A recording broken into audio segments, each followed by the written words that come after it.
Hey, True Believers, Englentine here, and it's August, Jack Kirby month. His birthday's August 28th, so throughout the month we're going to be doing some videos that are centered around him, and why not talk about the one book that started off the Marvel Universe, I was about to say MCU, and was worked on by Jack the King Kirby. Some great creations in this title, and I'm sure that some of those are going to be brought up. So, with all this aside, let's get this party started. Number 10. Fantastic Four number 1. We're going to begin this countdown where the Marvel Universe began. You know, the Fantastic Four, they were trying to beat the communists into outer space. I kid you not. That's the motivation for them to take that rocket ship ride. And while they're there, of course, they get hit by the cosmic rays and end up changing into, oh my gosh, he's some sort of thing.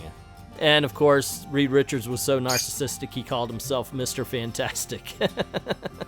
Anyway, after they do a little bit of a roll call, they do the origin story, and then we get the real meat and potatoes where the Fantastic Four go up against the Mole Man.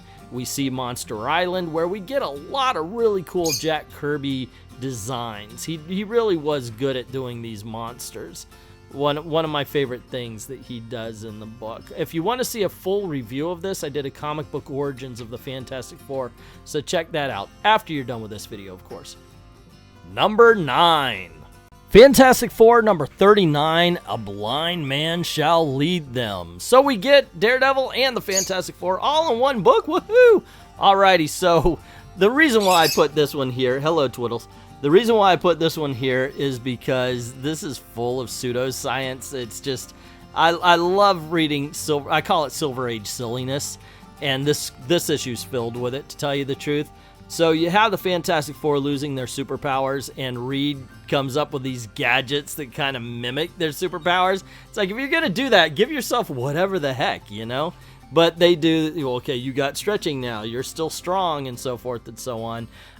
Doom attacks, and they're not comfortable with their gadgets and everything. So Daredevil comes in and he leads them against Dr. Doom. Of course, there's a death ray. Anyway, once again, like I said, this is thoroughly enjoyable. It's entertaining, if only for all of the pseudoscience. Number 8. Fantastic Four number 29. It started on Yancey Street. So there's a rising crime on Yancey Street. Fantastic Four goes to investigate because, you know, Ben. And while they're there, they're thinking, wait a second, there's just a little bit more here than there should be.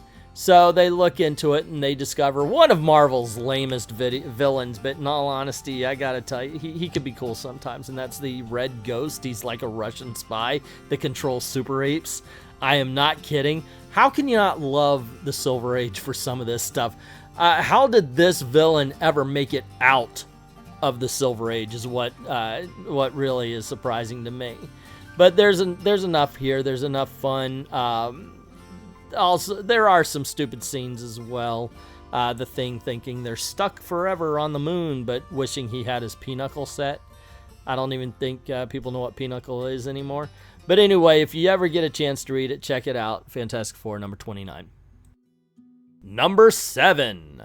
Number 36, The Attack of the Frightful Four. So, Reed and Sue announce their engagement, and they have a bit of a party, and all is well, when, of course, they're attacked by none other than the Frightful Four. This is one of the books I got in a big box of comics when I was a kid, and I loved it. I wish I knew what I had, so I wouldn't have treated it like crap, but it's very entertaining. They wanted to create kind of an evil version of the Fantastic Four. And look, I've mentioned a lot of Silver Age silliness. Some of it holds up, some of it doesn't. This one definitely does. I understand that the Frightful Four, nobody's like a great design for Jack Kirby, but it's still such a really good story and a really fun one, up to the point where Thing is lamenting the loss of his Pinochle set when they're stuck on the moon, that I had to include it on this list. Number 6. Fantastic Four number 4, the re-emergence or re-submergence of the Submariner. So Johnny Storm quits the team. He's at a bar, sees this guy, looks familiar, burns off his hair, because that's what you do to strangers, to reveal, hey, it's Submariner, but he's got amnesia. He throws him in the water. Namor discovers, oh, wait a second. Hey, I'm going to go back to Atlantis. It's destroyed. He decides to get this monster called Gigano to destroy mankind. Fantastic Four fight, but when they do, Namor sees Sue and she's like, oh my gosh, she's hot. I want to be with that hot blonde. I've loved this story since I was a kid, and maybe that's part of it. There's a big nostalgia factor. I remember, was it in Bring On the Bad Guys? I forget what book, but it was a book like that I read this in, and I've loved it ever since. It's one of the Fantastic Four books that I just can keep going back to over and over again. Number 5. Number 45, Among Us Hide the Inhumans. So you have Johnny Storm. He sees a pretty girl, decides he's going to follow her because that's not creepy. And he meets her and is like, hey, my name is Crystal. Come and meet my family, because she likes to move fast. She's already in the wedding phase, I guess. But he does, and when he's there, he sees Medusa, and he's like, holy Toledo, that's part of the Frightful Four. You guys are Inhumans, aren't you? Which is kind of rude. You're Inhuman? Seriously? But I do enjoy this issue. I've actually done a comic book origins for the Inhumans on the channel, so check that out. I do like the fact that the writing for certain characters like Gorgon is almost like the Thing. Still, it's great, and I like the designs. Obviously, they've stood the test of time. This is Kirby peak level, in my opinion, and it's a thoroughly entertaining book. So check that out, as well as the video I mentioned. Number 4.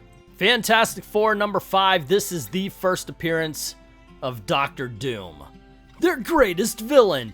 In this, Dr. Doom takes Sue hostage and forces the rest to go back in time, where they decide to disguise Ben Grimm as a pirate. Beard, the eye patch, the whole 9 yards. They're there to steal Blackbeard's treasure.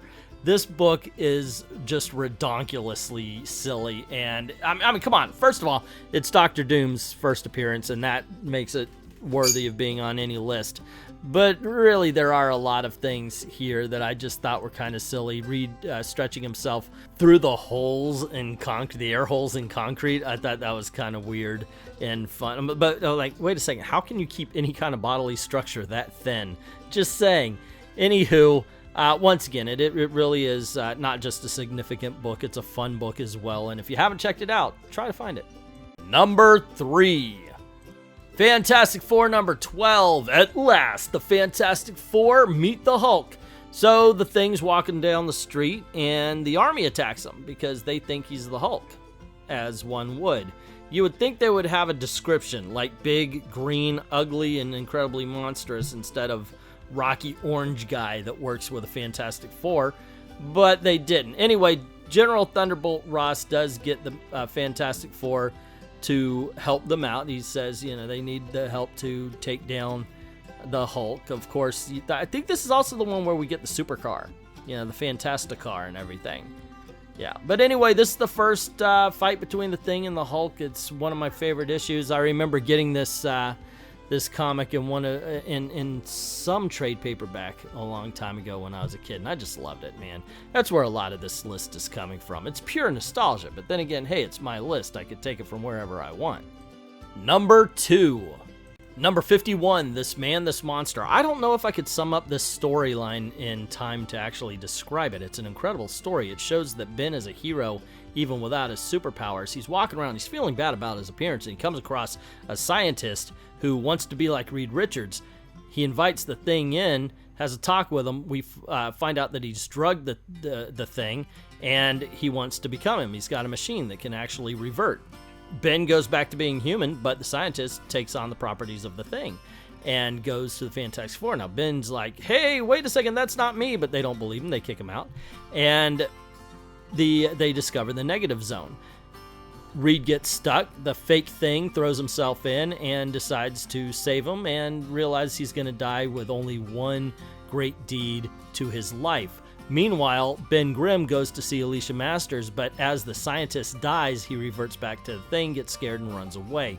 It's a really powerful story for Ben Grimm. It's one of the best issues, one of the best Thing issues ever made, in my opinion. And the number 1 Jack Kirby drawn issue of the Fantastic Four is Issue number 49, If This Be Doomsday. So let's face it, I could have put all 3 chapters of the Galactus trilogy in this, and I think it would have been understandable, but I just wanted one book to represent the whole story. It's this one. It has to be this one, in my opinion, because this is where we get a feel for the power of Galactus. We get the understanding that all is lost. There's nothing the Fantastic Four can do by themselves. You need the help of Silver Surfer. You need the Ultimate Nullifier.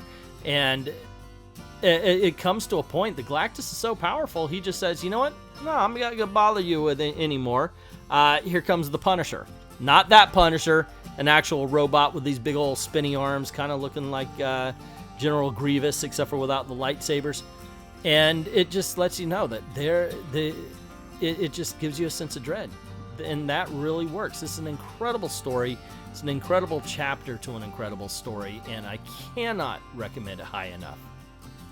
So there you go, guys. Those are my 10 favorite Fantastic Four issues drawn by Jack Kirby. Now, I know I talked a lot about story. Jack Kirby's the artist, but look, I love Jack Kirby's paneling. I love his layouts. I think it's amazing. He's got some great character designs.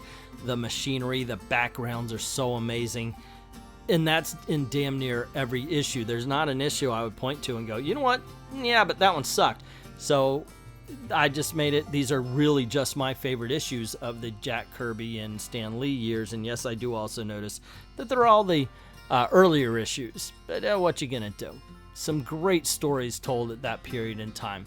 That being said, what are your favorite stories? What are the ones that you would take off this list, and what are the ones you would put on? There's still some great... You got the first appearance of Impossible Man, the Skrulls. There's so many good things out there.